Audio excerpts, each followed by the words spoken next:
These are the people at the heart of racing. Their lives, their stories, in their own words. Yeah, racing. I mean, that's where it started, Michael. That's really the beginning. That's where it burned as a kid. We'll talk about the champion, Black Caviar. Black Caviar was a freak, so was the trainer. No, the first Melbourne Cup I was involved with was a horse called Guttum Guttum. Guttum Guttum. I was listening to an RSN interview with John Hawkes and he said, I think it's a really average Guineas this year. This is a very sad story, but making sure that, that his head was upright. See TJ Smith or Bart Cummings in the background and you're just in awe. Follow a lot of sports, but the sport I'll follow most closely will be horse racing. For the next hour, RSN 927's Racing Pulse presents Racing's Open Mic. And a very special edition of Open Mic. It must be special because Jason's brought the recording camera in today, so we must have a special guest, and he is indeed very special, and he's been kind enough to join us for the next hour, and it's Luca Cumani. Welcome to Melbourne and welcome to the studio, Luca. Thanks, Matt. It's a pleasure to be here. I often wonder whether, when you're in Melbourne, whether it has bitter or sweet memories, given to our minds, the two most significant defeats of your career were narrow ones at Flemington. Is it a bittersweet town for you, Melbourne? Well, definitely, but I love being here. Listen, it's being second twice is better than being nowhere twice. So I still have fond memories. Of course, it ranks a bit that Bauer had a faster time than the winner and yet was beaten. There was the tracker on his saddle. Yeah. You could nearly have lodged a claim there, couldn't you? Fastest horse doesn't always win. We'll talk in more depth about that and the timeline of your career, but obviously the significance of the last few months has been you've made a very big decision about your life journey, didn't you, some months ago, and you're kind of in retirement now and on a bit of a retirement tour. Yes, although I don't like to use the word retiring because I've never been either shy nor retiring. So I say that I've changed jobs because Sarah and I are very lucky to have a stud farm that we built up over the years just outside Newmarket. And so I'm going from racing to breeding. And very much looking forward to doing that. And I basically thought that having been a trainer for 43 years, it's been a long stint, one that I very much enjoyed, but it's been a long stint. And now is the time to sort of take it a bit easier and do something where there's a bit less stress. Not so many bosses around. One, probably the most difficult one. I think we know who that is. Yes. And I think having dealt with so many before, I think hopefully I can deal with just the one now. You've had a nice road trip with the person we're mentioning, Sarah, too. I'll get back to the reasons why you decided to pull the plug after 43 years of a glittering career, but just on what's been happening right now. And it's you and I have been playing tag in the last week. I knew you were on a bit of a road trip down the coast of eastern Australia, and every time I gave you a tip about where to go, you're already a town ahead. So it started with your wonderful wife, Sarah, I imagine at the Gold Coast. Yeah, that's where we started. We went there, and I think we left England on the 1st of January. Yes, we did, and we got there a day later, and we had a lovely time. We were there, sort of, to enjoy the sale, help Matt look at a few yearlings, and help trying to get some yearlings from the sale. And at the same time, we were selling a yearling through Yarraman from a mare that we have in partnership with Terry Henderson and Francesca. You did quite well with that, and did very well. And a very nice Invincible that Arthur and Harry Mitchell prepared very well for the sale, and he made 525, and so we're very happy. You mentioned helping Matt out a bit, and Matt's Terry was very helpful in helping set Matt up in Ballarat, but he's very much his own operator these days, and he's been here for 2 or 3 years now, and not without some assistance from you and Sarah as well, but he's done a terrific job. He had an awkward start with that Strangles situation, but that's well behind him now, and he's been an active Magic Millions buyer in the last couple of years, hasn't he? Yes, we helped him select the yearlings for the last couple of years, both at Magic Million and Karaka. This is the time of the year we can be here. Sadly, I'd love to come for the premiere, but by then our season is underway. And I like to be in England and following the racing there. So we bought 4 or 5 every year at boat sales, and so far it's been good experience. Yeah, and this road trip, I think listeners are always fascinated by foreigner experiences of road trips, And you did a gargantuan trip with Sarah. So you set out 3 or 4 days ago, and you ended up it started in Sydney with Francesca and ended up with Matt in Ballarat. But in between, you sort of zigzagged up and down and over a bit, didn't you? So where did this road trip take you in the last week or so? Well, I can't exactly remember all the places we stayed, the name of the places, but it was wonderful. We set off from Sydney and went down the coast, and we visited some very nice places. As I say, I forgot the names of the places, but some lovely coast on down the that map, way, though. Down the coast, yeah. If I looked up on the map, I would be able to tell you. And then we took the road over the mountains back towards Wangaratta. Sorry. Warrangata, that's Wangaratta. Yeah. And that requires a monster drive over the roof of Australia, doesn't it? Yeah, that was very enjoyable. It was a great scenery, very great scenes in the mountain. And then we ended up in Euroa and stayed the night with David Hayes at Lindsay Park, which was another great experience. And we enjoyed watching the training the next morning. You, of course, grew up in Milan and you've seen all of the world and won races in about 13 countries and seen everywhere. I guess every landscape's different. Was it a unique 3 or 4 days of sights and sounds? It was most enjoyable, apart from possibly at times I felt that the driving was a bit too much, because some days we were driving 5-6 hours a day. But apart from that, it was always an interesting scenery. It changed so much, from the coast to back inland, and I was amazed how green it was along the coast for summer. Yeah, and then you go over the mountain and you get to the other side, and it's all burnt off. But it's fascinating. The sea was fantastic. We stopped a few places to have a swim and relax on the beach, and it was great.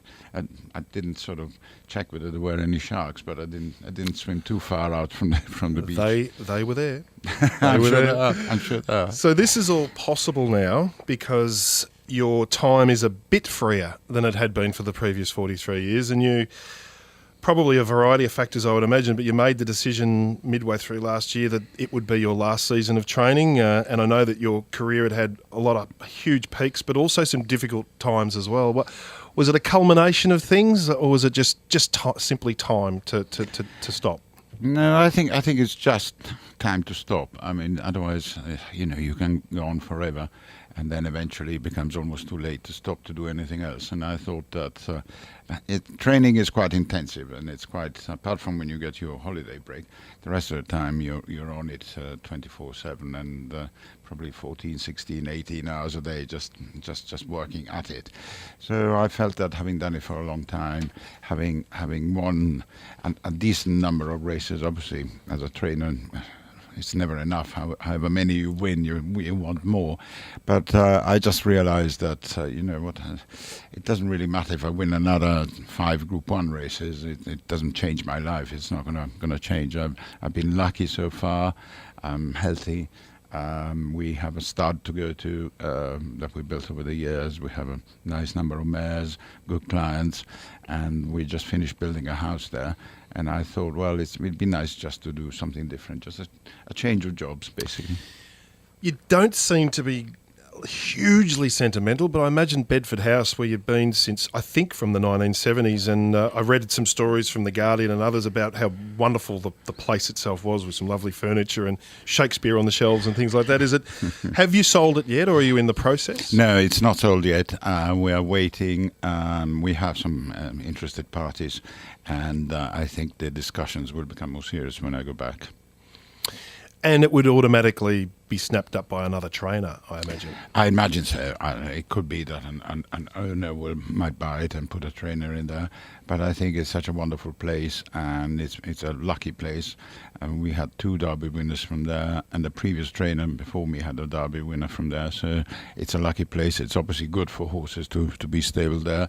It's very handy for all the gallops in Newmarket. It's probably one of the best positions stable in Newmarket. How far's the stud from the former stables? Oh, about 10-15 minutes, so just outside Newmarket. And Sarah's been a major part of that operation, I believe, and you're not exactly a fledgling breeder now, because you've had a bit of success with it in recent years. There's been a bit of crossover between the racing and the breeding, hasn't there? Oh yes, we started many years ago with just a couple of 3 mares and a small place, and then gradually over the years we've expanded it.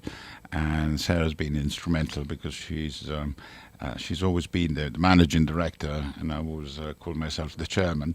And now I changed job title. I've gone from chairman to executive chairman, but I won't interfere much with what Sarah does there. She's basically in charge of the day-to-day operation. I was going to say, despite what you call yourself, is she still in charge?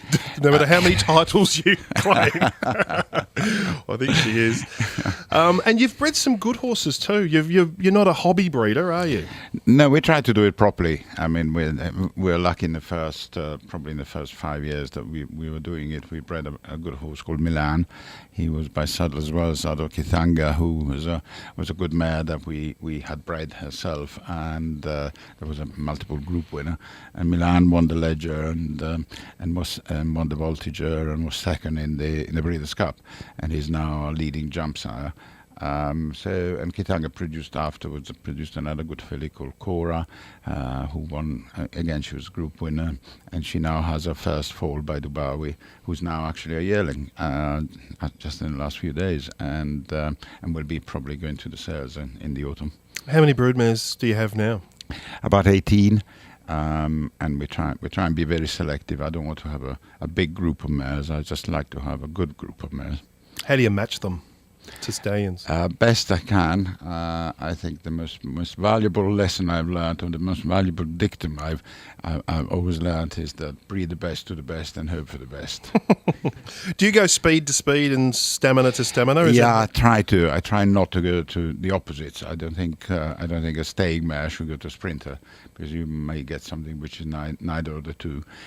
So a staying mare might go to a miler, just to make sure that she doesn't become too staying with the offspring, and I think a miler to a miler and a sprinter to a sprinter. Well, we're going to talk about some of those great sprinters and milers and stayers that you've had over the years a little bit later on. There was a quote that I plucked out of a story when you decided to retire, and I think it sums up the difficulty of when there's so many giants around, and you came through the emergence of Godolphin and some of the others that came midway through your career, and you had to fend them off. And here we have a situation that Matt will tell you all about, with guys like Darren Weir and your mate David Hayes, who are just so big and strong that it's very difficult to make an inroad there. And a quote that I dragged out that you mentioned in this story was, "I've been to Churchill Downs in Melbourne, and now I've been having more runners at Wolverhampton and Chelmsford, and it's not quite the same." I guess as the giants get bigger, it gets more difficult to compete on the really, really big stages as regularly as you had been? Of course it does. You need a lot of investment in decent horses in order to compete at the top. It's obvious. I mean, it's in any industry, the results are proportional to the investment that is put in. So if you haven't got the amount of money to spend to get the sort of potentially good horses, it makes it trickier. Yes, good horses can come out of anywhere, but they come out of well-bred yearlings more frequently than not. We'll talk a little bit later on about the giants that you encountered throughout your career, and none more so than Henry Cecil and then the emergence of Godolphin. But as you departed the training scene, who were for those of our listeners who are vaguely aware of the situation in English racing, John Godston is enormous, but there are other trainers that we may not be that aware of who are huge numbers at Newmarket and other places, haven't they? Yeah. Well, John Godston has emerged in the last probably five years or so as the number one trainer in England, both with numerically and quality. He now trains for all the best outfits and all the best breeders and owners that there are in Europe, and obviously he's a great trainer and wins lots of big races.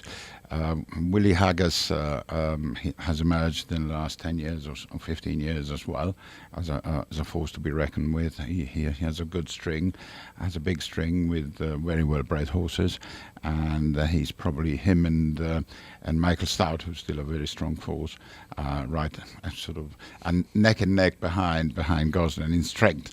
So it's very competitive. You know, European racing is very, very competitive. You have the big outfits of Godolphin and Coolmore, and then you have Judgment, of course, which is a high quality outfit, and then all the various other Arabs like Sheikh Hamdan and so forth. So it's very competitive. Yeah, absolutely. I'm going to ask you a little bit later on about what it was like for an Italian to try and break into the traditional staunch ranks of Newmarket. Just on John Gosden, Enable, and the only reason I mentioned it is because Winks was given this equal global rating with Cracksman at a big awards night in London last night, and she's our darling, of course, and I know you would have seen a little bit of her, but John Gosden is the trainer of Enable, and she, in your neck of the woods, is the Winks at the moment, isn't she? She definitely is. We're talking about two different distances. I mean, Enable is very, very strong, over a mile and a half. She's almost unbeatable. And Winks is definitely unbeatable at anywhere around a mile, maybe even a mile and a quarter. So there's different distances, so I don't think they'll ever meet. And it's interesting because it makes for fun and interest to speculate. And which one is the better? Which one are you going to speculate? I'm not speculating. They're both champions of different distances. You are in a Melbourne studio. But I'm an Italian, so I'm European. Listen, look, it's impossible. We're blessed to have two such fantastic racehorses racing at the same time in two different parts of the world. They're just as good as each other, and we'll never find out who's better, because there'll never be a distance of which they can meet. That's right. And Cracksman's the other one. John Hammond was in this studio not long ago, and he was talking about Montjeu and how Montjeu was a cranky colt who needed to be cajoled into action. And Cracksman, the other great horse of Europe at the moment, and really interested in your observations of him, he seemed like he was a lot of hard work for Frankie to crank into gear for a few of those races this season. Yeah, strange enough, because he seemed to be a very straightforward horse in his 3-year-old year, and yet he came back as a 4-year-old, and he seemed to be almost sort of too laid back or not caring enough about being competitive, and he lost his way a little bit in the summer. But John Gosden did a marvellous job to bring him back in the autumn and win the Champions Stakes in such emphatic style. Absolutely. Well, we're going to talk about your Italian heritage, and if anyone thinks of style and class and urbaneness, they think of Milan, and the picture is absolutely perfect, and that's where we're going to start after the break. It's 23 minutes after 9. You're listening to a special edition of Open Mic, and my guest is Luca Cumani. This is RSN 927's Racing Pulse and Open Mic. Where it's 27 minutes past 9 and my guest is Luca Cumani, and you can partially gather from the accent that there's an Italian in there somewhere. It's very polished now because Luca spent so many years in England. But Luca, the story begins in Milan, where both mum and dad were very horsey types, weren't they? Yeah, definitely. My father was a trainer for many years. Unfortunately, he died quite young. He was 56 when he died, but he had been champion trainer for 10 years. And my mother, who had never seen a horse in her youth, when she married, she decided that she better get involved, and so she started riding, and she became very good. She won the title, amateur title, over the jumps, beating all the boys one year as well. So I grew up in that environment. Started with ponies and show jumping and little events and so on, and then gradually started riding in races.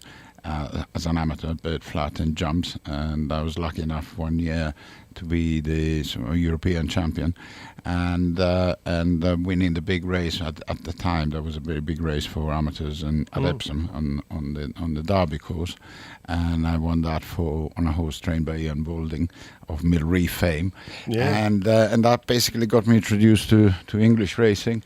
Then I went and had some stints during summer holidays, working in Newmarket first for Johnny Winter, and then eventually I got a job as assistant trainer to Henry Cecil, and was there for 3 years. And then I took the plunge, and it was a good time for Italian racing and Italians. There were good Italian horses that were coming over and winning in England, such as Bolkonski and Wallow, and then Italian-owned horses like Grandi. And so there were lots of Italians coming racing in England, and they sort of, I was a bit of a reference point for them. They were coming up to me and asking me for tips and what I thought would win the next, and so on and so forth. And then a few of them started saying, why don't you start training? I'll send you a horse. And of course, if they'd all send me a horse, all the ones that said it, I would have probably started with 150 horses. But as it was, I was lucky enough to start with about 20 and kick on from there. Yeah, you kicked on big time. What was Italian racing like then? I know it must sadden you probably, even though you probably foresaw the state that Italian racing might end up in. Martin Seidel is a German jockey who's out here at the moment, and he'd done some riding in Italy last year, and he said, the state of Italian racing is just terrible at the moment. What was it like when you emerged through the ranks, and And what's your observation about where it's at now? Well, as you probably know, or many people of a certain age may recall, Italian racing was great between the wars. Federico Tesio dominated European racing from Italy, and there were many other big outfits. And in fact, Italians have a very good record in the ARC, not just Rebo winning it twice, but also who was called Molvedo and another one called I think it was called Prince Royal, and so it was good. But unfortunately, since the 60s, 70s, the decline started setting in, and I was lucky that basically I got a good offer to work in England, and then I took the plunge and stayed there, because nowadays Italian racing is really down to on its knees. If you think that they have a full crop of about 800 horses born a year, it just tells you about how bad it is, the situation. It must be a lesson for other advanced Western countries too, because Italy had a long history of racing. It was an advanced country, yet for whatever reason its racing fell off the perch and is now in a desperate state. How did it get to that stage? Well, look, it's difficult to point the finger at any one reason. I think one of the major reasons was that up until about 10-15 years ago, it was the only form of legalized betting. And then the other form of sports betting opened up. People that run racing didn't see it coming, didn't adjust. It appears that there's less tax or takeout on sports betting than there is on racing. So the betting dollar shifted from racing to other forms, and that started the rot. And then I suppose there's many other reasons as well, but that probably was the principle. Well, it's a salient lesson, because we've got one state of Australia that's on its knees, South Australia, and we've got this era of corporate bookies and tax issues and so on as well. So whatever Italy experienced, I'm sure there are warning signs everywhere else as well. Luca, I want to ask you in a minute about what it was like as an Italian breaking into the training ranks at Newmarket, which my impression would be stuffy and traditional in English. But in the meantime, it might have been a bit of a soft entry, because you went to work for Henry Cecil. That's right, yeah. How did that come about, and what was Henry Cecil like? Well, it was great. When I was working for Johnny Winter one summer, there was an advert in the racing paper, Henry Cecil looking for pupil assistant. So I went up to him and I said, "My name is Luca Cumani," and he said, "Oh, I know who you are, and I heard of your father, and didn't you win the amateur derby last year?" And I said, "Yes." And I said, "Can I have a job?" And thinking, well, he'd probably say no, because why would he want a wop like me to work for him? And he said yes, surprisingly. So you might have thought you could cook. He was looking forward to a good bowl of spaghetti. So, with great relief to you, you started working for this mystical sort of trainer. He was so big, he was a god, wasn't he, Sir Henry Cecil? He became, at the time, he'd only been training about 6-7 years, but he already was the second largest numerical trainer in Newmarket. And just to tell you how much things have changed, in those days, he had 60 horses, and that was considered a big number. Nowadays, trainers have 200, 250 horses, and so it just goes to show how things have evolved and changed. Well, you had 200 in work at one stage, and then they were halved with a recession. But Sir Henry Cecil, there's a quote that I found from you. He said, and all about hard work, and he said he likes to give the impression that he floats around and doesn't care much, but he works at least as hard as anyone else. And was that the myth of Sir Henry, that he just drifted around, but he still had 60 or 80 horses to work, didn't he? Oh yeah. No. He always had that impression that he was very relaxed and very laid back. But deep down inside, he was incredibly competitive. You know, he would have done anything to get his hands on a good horse, and he did quite often as well. And but he, as you said, he floated around on the racecourse, always immaculately dressed.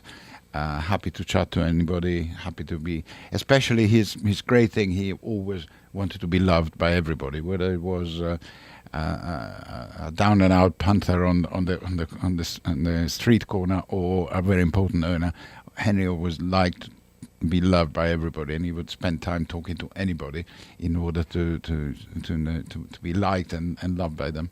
And he had this great flair with horses. You know, he could see things in horses that other people can't. Were you able to see those things after working with him for a while, or was it exclusively his talent? I think it was his talent, and I think I saw something different that was about good enough, but not quite as good as what he saw. He had a thing for flowers, didn't he? Roses? He grew roses in his garden, yes. I think he was made a bit more out of it than actually. I mean, he had a good gardener, and he loved pretending he'd done it all. But he would take you around the rose garden and name the roses, and that was another part of him. You know, just a bit of a showman. Was it seen in England? Because when Frankel came along, I don't think anyone was quite aware how ill Sir Henry was. But then he died not long after Frankel's career ended. Was it seen that Frankel was almost a bit of a heavenly gift at the very end for Sir Henry? Oh, definitely. I think also Frankel probably kept him alive for another year or two during his, because Henry wasn't prepared to give up until it finished with Frankel. And I think that when Frankel retired, that was a sort of the end of a career. And how better to finish your career than train a horse like Frankel? Michael Cumani was here in the spring, and we put it to him that the best horse of recent times was See the Stars, and then Frankel came along and sort of swept the carpet, and he said, "Oh, hang on a moment." He thought See the Stars was every bit as good as Frankel. Is Frankel clearly the best horse you've seen in your lifetime? I think you have to think so, because he I mean, certain performances of him stands out, like the Guineas, the 2,000 Guineas. I mean, to make all the running and gradually go further and further and further away from the rest of the field and win by a record margin was astonishing to say the least. And also his various other performances in the Sussex and in the Juddmonte were amazing. And he was a very beautiful, masculine, strong horse. And yes, you would have to say that he's the best I've seen. Well, you had a few good ones yourself, and we'll talk about those too. But just quickly, the idea of an Italian breaking into the traditional ranks of Newmarket, was that a difficult process at all? I didn't find it so. I think that it might have been in the eyes of some people. Maybe some people never sent me a horse because they thought, what's the point sending a horse on Italian when we're in England? So that might have happened to some people, but I never felt any hostility. It probably helped that I married an English girl. So no, in fairness, I've been treated very fairly, and never felt any hostility, and always got on well with the Brits. Where did you meet Sarah? That's a long story. I met her at a drinks party. She was there, and I asked somebody to introduce me to her, and that was in Newmarket, the drinks party, and I just started training. And so this person moved up to her and said, Sarah, this is Luca Cumani, and Luca, this is Sarah Plunkett. And he said to Sarah, Luca is from Italy, so Sarah was holding a gin and tonic in one hand. She looked at me up and down, and I said, you're an immigrant. And I said, can you ride? And she said, yes, of course I can, quite assured. And so I said, but do you want to ride out tomorrow morning? She said, of course. And I said, okay, come along at 7 and we'll find your ride.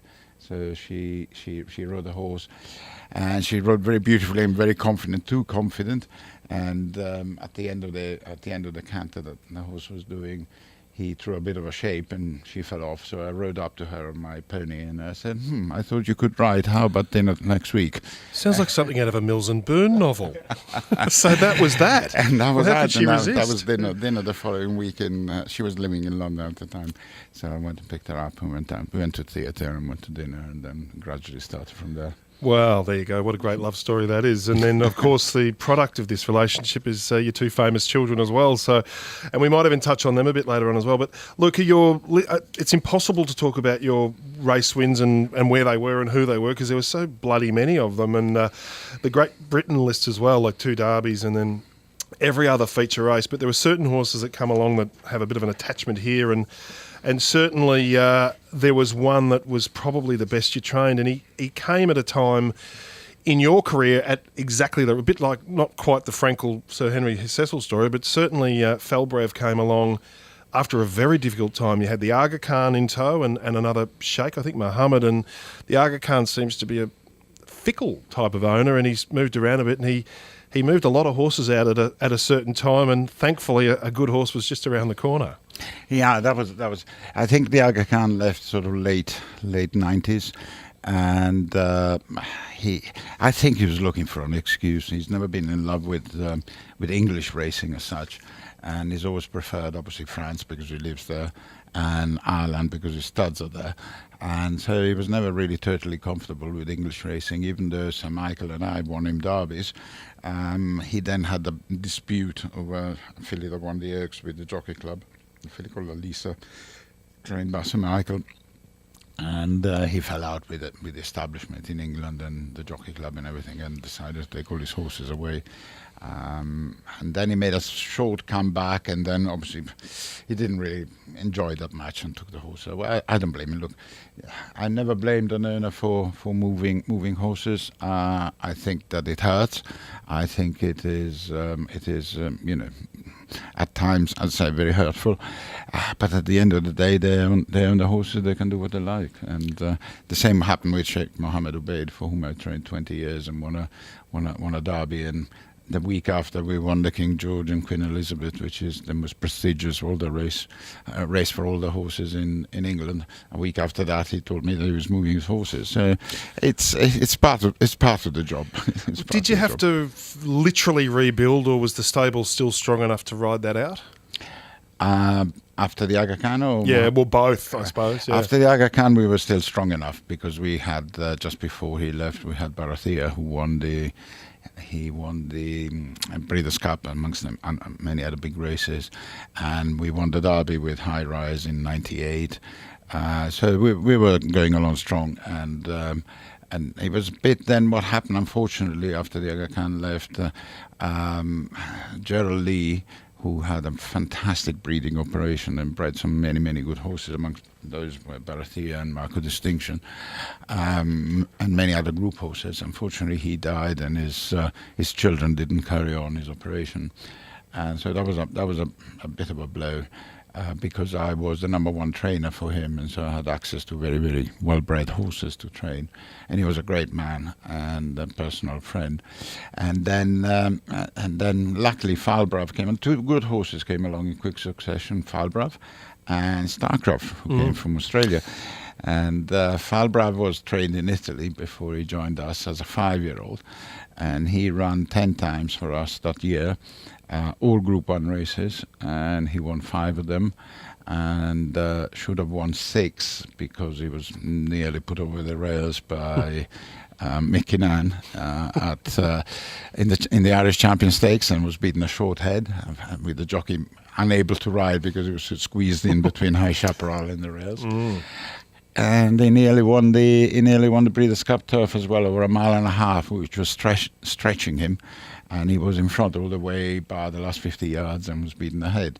So he was a fantastic horse, and then he gave his best performance still in Hong Kong at the end of a long season, when he absolutely bolted up in the Hong Kong feature race in December. He was a great horse, and he was a real bull of a horse, strong horse, pleasure to train.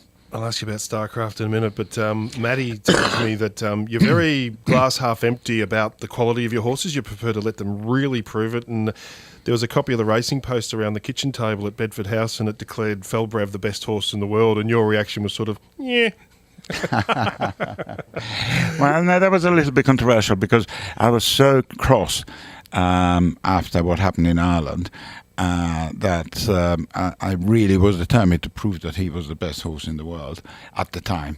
And so we ran him back about, probably 3 weeks later in the Queen Elizabeth, bringing him back to a mile. 1.25 miles was always his best trip. He'd won the Eclipse and the Judgment over that trip. But we brought him back to a mile to prove how versatile he was. And the Queen Elizabeth is one of the major races for milers in England. And I said before in the interview before the race that he was the best horse in the world. because he was still rankling with me, the fact that he got beaten in Ireland. And luckily I got away with it because he then won the Queen Elizabeth very, very easily. So. Well, there you go. And I've got a StarCraft replay coming up, and then we'll talk about those near misses in the Melbourne Cup. But there were a couple of niches that you found as a trainer, and one of them was specialising in low handicap horses in big races, getting the handicap down and pouncing, even though you weren't a punter. I think it was just an exercise that you like to pull off. And the other one I read about was you would take good 2-year-olds to bad venues, and then they would get a certain handicap for their next race, and that would make them almost unbeatable. What was a couple of those little tricks of the trade that you executed there? Well, it's all part of the same thing. I sort of worked it out that the handicappers would give you a different rating depending on where you won your race. So the tradition for trainers in England was that early in the 3-year-old year you run your best horses at places like Newmarket or Ascot or York, your second best horses at a grade lower like Leicester or Nottingham, and your moderate, what you thought of moderate 3-year-old maidens, you run them at far-flung outside the country venue. And so I thought to myself, and you got a much lower rating obviously for winning at a small track. So I thought, how about doing it the other way around and run your best 3-year-old maiden in a godforsaken place, if you like, in the country, get a very low rating, and then go into a big handicap. And in those days you could do that because you only needed to win a race before you went into you're qualified for handicap. Now you need to run 3 times. So by the time you run 3 times, your horse is much more exposed, and the handicap has got a better handle. But in those days, he couldn't get a handle on the horse because he'd only just won a couple of lengths at, say, Carlisle or Redcar. And so you got into a big Goodwood or Newmarket or Ascot handicap of a very low weight, and it worked for a while. It did. You had a lot of those sort of winners. I'm going to listen to a little replay now of one of StarCraft's wins overseas. We're going to have a chat about the big chestnut Aussie who came into your stables. Here's Dubawi on his outside from Blatant Sleeping Indian. Rackney starting to flounder out in the centre. Starcraft with a rail though is finding plenty. He's about a neck in front. Dubawi trying hard to wear him down. Starcraft sticking to his guns. The Aussie's too good. Starcraft wins the QE2. Bit of a measure, Luca, of a good Aussie horse versus a good European horse. I remember years ago asking you about Felbrev and Starcraft, and you said, well, Felbrev was a significantly better horse, but Starcraft was still a very good horse. And there was an interesting story with Starcraft about running on the dirt in the Breeders' Cup in America. Well, that was interesting. That was probably not my idea. I wanted to go for the mile because he was a miler, and he just won the Queen Elizabeth and the Moulin over a mile on turf, and that would have been the safe option. But his owner was Paul Macon, wasn't he? Paul Macon, yes. And Paul Macon doesn't do safe. He does extraordinary. And so he said that he couldn't care less about winning over a mile. The horse had nothing to prove over a mile. And he wanted to do something extraordinary, like running on dirt over a mile and a quarter. And obviously that didn't work out. And he then also wanted an American jockey, which I was against, not because I don't like American jockeys by any means. I think they're great jockeys, but you need a horse like Starcraft. He wasn't an easy horse. He was a horse that could easily boil over at the races. He could be difficult to ride. He was such a big, strong horse that sometimes he just took charge and wanted to do what he wanted to do. So you always needed to sort of keep the lid on him, and you needed a person who understood how to keep a lid on him. To get a jockey that had never seen the horse before, just to get a leg up the day of the race and ride him and expect him to know what to do exactly was a tough ask. And in fact, the horse took charge from the gate, and it just didn't work. Well, listen, full marks to Paul for trying. He had to fork out about $800,000 for the privilege too, didn't he, to get the horse in the race? I think there was a big entry cost to get into that Breeders' Cup. Yes, but Paul never really flinched. And after the race, we had dinner that night, and he didn't seem to be too bothered.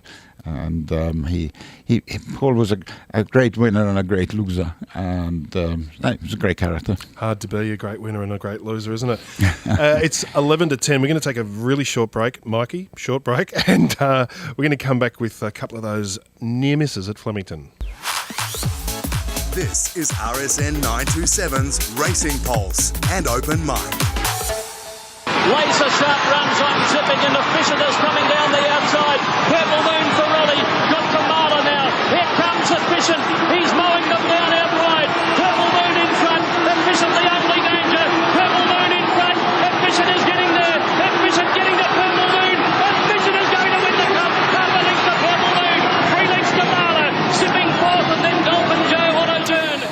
Bit stiff there running into Efficient in your first serious Melbourne Cup bid, Luca. You'd won big Group 1 races in 13 different countries, but the itch that was still left to scratch when you retired was the Melbourne Cup. And you'd had other runners before, but that was the first time you'd ever been at Flemington with Purple Moon and the first of 2 near misses. I guess the scale of the event at Flemington was probably the first thing that blew you away. Totally. I mean, when I came the first time with 2 horses that weren't good enough, of Paul Makins, that had decided that it'd be fun to do it. And I was completely blown away by the size of the event. And by that I mean the scale of the event, the build-up, the participation of people that are maybe not necessarily racing people, whose interest is amazing for the week leading up to the Melbourne Cup and then on Cup Day itself. And so I said to myself, this is a great event. I've always been a great sort of international trainer, if you like, because I always thought that if you want racing to go to the next stage, you've got to make it more international. And so I've then participated in the Melbourne Cup as often as I could when I had a horse that had a chance. But I was determined to come back with horses with chances, not the ones I came with. Well, you bar for an inch here and there, you were completely correct. So, in your estimation, all around the world where you won races and I know everything's unique and so on. Is there anything that's as vast as the whole Flemington experience with the 100,000 people? There is on the day, of course, races like the Arc or the Breeders' Cup or the Derby or so on the day are fantastic events. But nothing beats the event leading up, as it is in Melbourne. You just can't get away from the fact that the Cup is going to be running in a few days' time from the moment you land in Melbourne, and every street corner, every restaurant, every bar, everybody's talking about the Cup coming up, and so you can't beat that. I mean, it's a wave of enthusiasm and interest in the race that doesn't happen in other countries. Another thing that you can't beat is Bart Cummings at Flemington. You tried with Bauer. Let's have a listen to see how that worked out. Away from them from Moatees. Here's Profound Beauty running home. Bauer's coming down the outside and Sailor Gear. Beauty's clear though. 200 metres to go. Bauer ranked a second. Sailor Gear coming home hard. Beauty in front. Bauer's a big danger. Beauty got in there. Bauer's getting there. Beauty holding on. Bauer dives. Beauty goes for Bauer, I think. 2 lengths away. That was an amazing call by Greg Miles, who nominated Viewed, even though Viewed didn't complete the course quicker than Bauer. And Bauer was an OTI horse, and I know you're good friends with Terry Henderson. And there's a great image after that race. You and Francesca were down the front, down near the winning post. You looked at her and she looked at you, and I reckon your expression was, "Did we? I don't think we did." Was that what that expression was? Well, as you said earlier, I tend to be more glass empty than glass full, because I'd rather be surprised positively than be disappointed, and so I sort of convinced myself that we were beaten, hoping to hear that we had actually won. But there's an amusing story about that. About 10 minutes after the result was announced, I got a text on my phone from a friend of mine who's Jewish, and the text said, "Next year take a Jewish horse, they got longer noses." Well, Viewed had a longer nose. He was of that denomination, seemingly, and he did complete the course slower than you did. And there were other Melbourne Cup bids. Did that become an obsession or just a desire, or do we make a little bit too much out of the endless quest for people to win the Melbourne Cup? Well, it's like when people say, "Why do you want to go on top of Mount Everest?" And people say, "Because it's there." And why do you want to win the Melbourne Cup? It's because it's there. It's one of the great events in the racing calendar. It's one of the biggest races in the world. Why do you want to win it? Because it's there. And so it became I wouldn't say an obsession, but it became part of the search of winning big races. And so we came back with Mount Athos twice, and he ran 2 good races races, finishing third and fourth, and we would have come back with others if we had the right horse. It's getting harder and harder to win the Melbourne Cup. You need a better and better horse. Even since that era, the 2007 and 2008 of Purple Moon and Bauer, I think a lot's changed in the decades since. Would you agree? Yeah, definitely. A horse like Bauer wouldn't even get in today.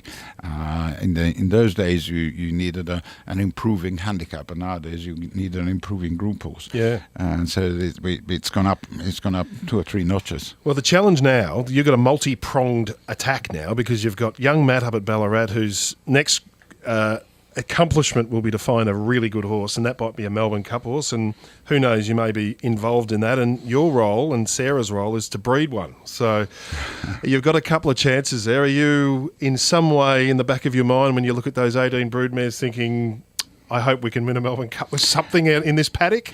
Hopefully, yes. I mean, the overriding aim is to win a British Classic, obviously, because we're based there. But then, if we can't do that, the Melbourne Cup would do very nicely. Thank you. And he's very good at training sprinters, I've noticed, and he's very good at training all sorts of horses, as is Archie, the other Englishman up there. How, with the vibe you're getting from, and this is with our punter listeners in mind looking for a winner, with the vibe you're getting off Matt, is there a nice wave of nice horses coming through his stable? Look, when there's horses, there's always hope, and so there's always hope that some of the 2-year-olds are going to be nice. I can't be specific because I've only just got there yesterday, and today I'm here. But as from tomorrow, I'll be out every morning with him and looking around, so I'll be able to form some idea of what kind of material he's got, and hopefully there's going to be some good ones. Yes. You do realise it's going to be 41 degrees in Ballarat tomorrow? It's still better than -6 in Newmarket. That's true. So with 60 seconds left of this chat, Luca, what is when you look at the next 5 years, what do you think? Hoping to stay alive and stay healthy, hoping to breed a good horse, hope to have a bit of fun, and as I say, just keep travelling, keep coming out here. I love Australia. I wish I had more time to be out here longer. And I love Melbourne, I love Sydney, I love the coast, and I love the racing here. Everything about Australia has always been very fascinating to me, and grateful to be able to be here.